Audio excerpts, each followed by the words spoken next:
Bonjour à tous et bienvenue dans ce 9e épisode de 10 Actu. Cet épisode un peu spécial requiert une introduction d'un autre... Ah non pardon, ça c'était sur la vidéo précédente. En tout cas j'espère qu'elle vous a plu, ce premier petit vlog dans une soirée. Cette vidéo est tout de même un peu spéciale, car en fait elle a été tournée en partie au mois de février, donc il est possible que certaines actualités soient un peu moins actuelles, mais je pense que ça fait un bon rappel, et notamment certains petits dossiers que j'avais pu faire. Et une autre partie de la vidéo est donc maintenant tournée ici au mois de mai. Au programme du jour, je vais vous donner une petite astuce pour probablement dépenser moins sur le Disney Store et même gagner un peu d'argent quand vous commandez là-bas.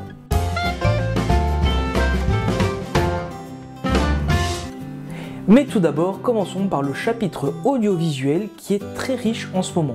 Tout d'abord, la série Once Upon a Time. Elle en est maintenant à sa 7e saison et Disney vient d'annoncer que ce serait la dernière. Vraiment, j'étais très fan de la série au début parce que c'était vraiment un nouveau genre, ça amenait vraiment une grosse cohésion au sein de toutes les licences que possédait Disney. Mais évidemment, au fil de l'eau, maintenant voilà, on en est à la 7e saison, et bien la série s'est complexifiée, il y a eu des intrigues qui n'étaient pas très intéressantes, beaucoup d'épisodes qui étaient du remplissage, et honnêtement pour moi c'est un bon moment que la série arrive enfin à une conclusion, en espérant qu'on ait vraiment droit à une conclusion et pas juste à une fin sur un cliffhanger, parce qu'ils avaient au départ prévu une saison 8. Il faut savoir que certains acteurs originaux avaient déjà quitté la série, et donc maintenant on avait, pour la saison 7 que je n'ai pas encore vue, remanié pas mal l'histoire et en fait fait apparaître de nouveaux personnages ou refaire apparaître d'anciens personnages avec d'autres acteurs pour essayer de combler un peu le vide de ces acteurs originaux. Partons maintenant sur une bonne nouvelle, est enfin sortie cette semaine lors des JO la bande-annonce des Indestructibles 2. Alors évidemment ce film je l'attends depuis des années, j'étais très fan du premier. À voir la bande-annonce ça a l'air vraiment un super film. Il reprend exactement là où s'est terminé le premier et ça je trouve que c'est vraiment une super idée. Donc j'ai vraiment hâte de le découvrir. Disney vient d'annoncer que Kim Possible, la série qui était sortie en 2002 et qui s'est terminée en 2007 sur Disney Channel, série animée, eh bien, va être adaptée en Disney Channel Original Movie. Donc ce sera un film en prise de vue réelle avec de vrais acteurs. Et voilà, donc l'histoire de Kim Possible, c'est en fait une adolescente qui menait une double vie d'agent secret et qui se battait toujours évidemment contre les mains de méchants. Bon, la série était sympa à l'époque, je pense que le film peut vraiment être chouette, ça va toucher une nouvelle génération bien évidemment. C'est une bonne nouvelle de faire renaître une licence qui a été bien exploitée à l'époque et qui maintenant va pouvoir toucher une nouvelle génération. Après Clone Wars, après Star Wars Rebels, faisons place maintenant à Star Wars Resistance. C'est une nouvelle série d'animation, toujours avec Dave Filoni aux commandes, qui va prendre place un peu avant le retour de la Force. On y retrouvera notamment quelques personnages. Pour l'instant, c'est à peu près tout ce qu'on sait.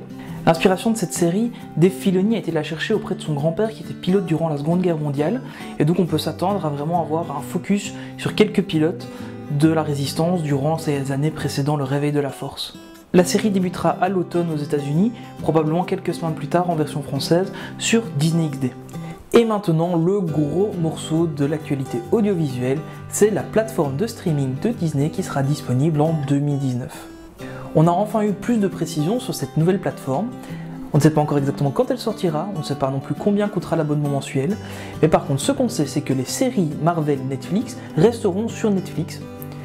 A priori il n'y aura aucun contenu interdit aux moins de 12 ans rated R aux États-Unis, parce que cette plateforme se veut familiale et Disney veut que la famille complète puisse regarder tout le contenu de sa plateforme.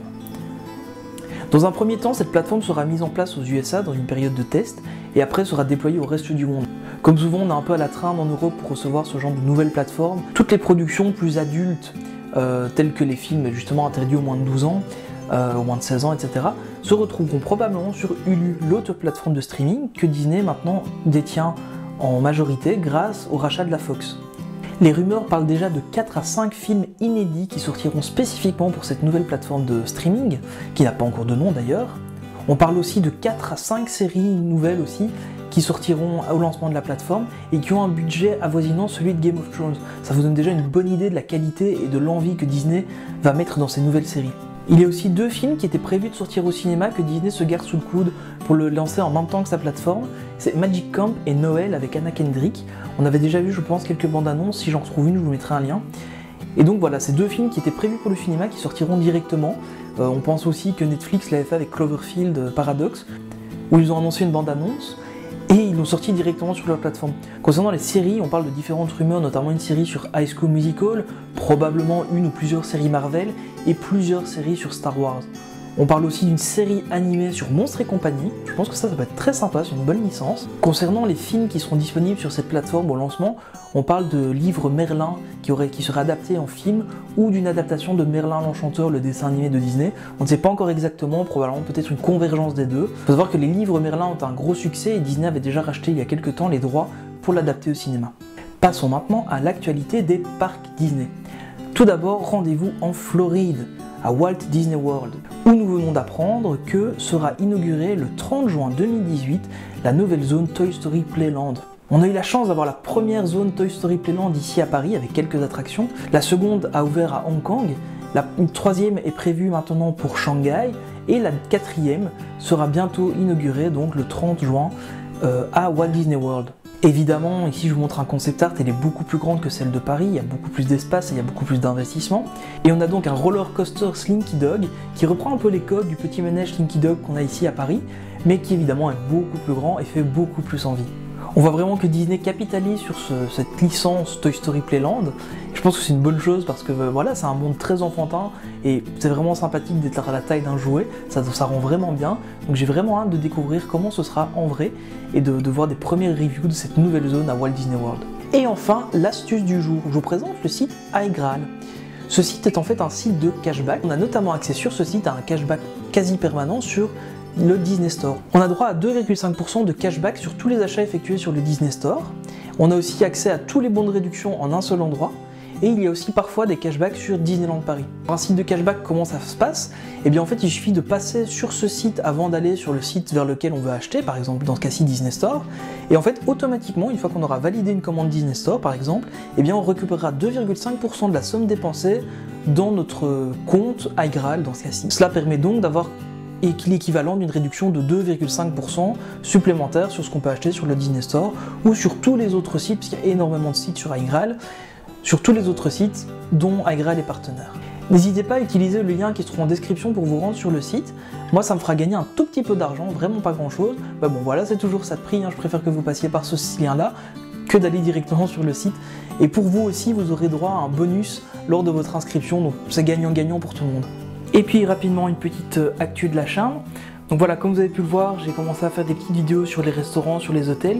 Il y en a encore quelques-unes qui arrivent, elles sont en préparation. J'espère que ce petit format vous plaît, que ça vous permet de découvrir peut-être des restaurants, des parcs ou des hôtels autour des parcs. J'ai réussi à avoir une place pour la Fan Days. Donc, si vous m'y voyez, n'hésitez pas à venir me passer le bonjour. Bon, je sais bien qu'on n'est pas encore très nombreux, mais peut-être qu'il y en a certains d'entre vous qui seront à la soirée. Et d'ailleurs, en parlant du nombre d'abonnés, vous êtes maintenant plus de 80 à me suivre sur 10 Actus, ça me fait très plaisir. On sera bientôt au 100, je prépare une petite vidéo un peu spéciale pour les 100 abonnés. J'espère quand même que ça n'arrivera pas trop vite parce que la vidéo, je dois encore la tourner et la préparer.